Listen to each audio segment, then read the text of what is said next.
Welcome. This is my Crystal Red Caridina setup.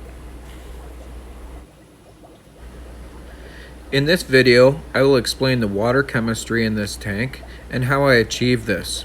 I will also go over foods we are feeding, filtration, and plant fertilization. The food you see them eating in the video right now is called Ultra Supple, and I give them this food about once a week. They come in sticks, and I only give them about a quarter of a stick is about all they'll consume, as I only have 7 crystal red shrimp in here.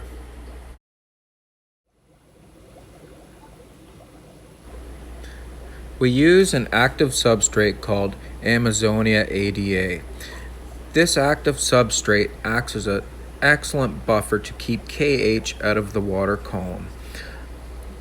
Our water parameters in this tank are a pH of 6.3, a KH of 0, and a total dissolved solids of about 85. The shrimp seem to be doing great with it. As you can see here, we have a homemade matin filter. It's a little bit ugly, but I have plants right there at the back bottom that are supposed to grow up and cover it up. Other than the ugliness, it acts as a great treadmill for some shrimp and filters this 5-gallon tank beautifully. The ADA works great as a plant fertilizer, and we also use Flourish XL.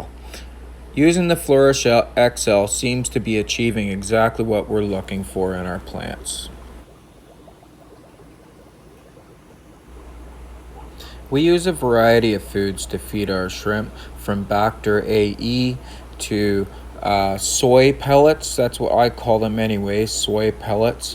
A picture of them is going to come up here shortly. I got these off of the Wish app, and they seem to love them. There's also a snowflake food available at Shrimp Fever that they seem to like as a supple as well. I do not feed them every single day, but I feed them most days, and I try to just mix it up a little bit. The Bacter AE is a food that actually it's a powder that goes into the water. Some of these foods and supplements get quite expensive, and I don't know if they're actually necessary. I happen to stumble upon them at a very good price, so I have them, and I'm using them, and my shrimp seem to be doing very well, so they may be very beneficial. Our water from our tap is extremely hard and not conducive with Caridina shrimp, so we use an RODI filter and filter our water pure. It has a TDS of 0 when we're done. Sometimes it reads 2 or 3.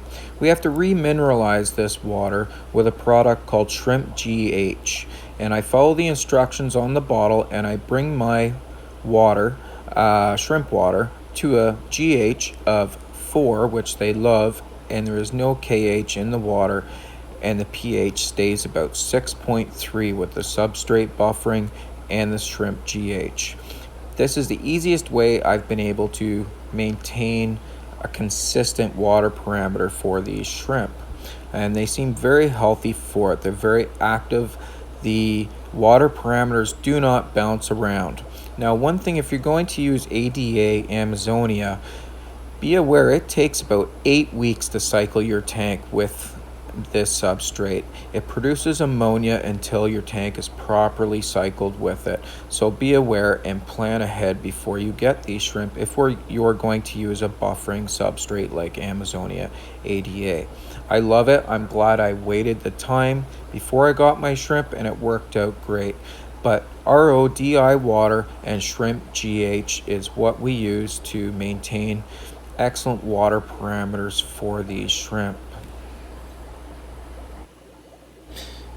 Thank you for watching. Hope you've enjoyed the video. Stay tuned. We'll do one for Neo Caridina shrimp soon. Take care, everybody.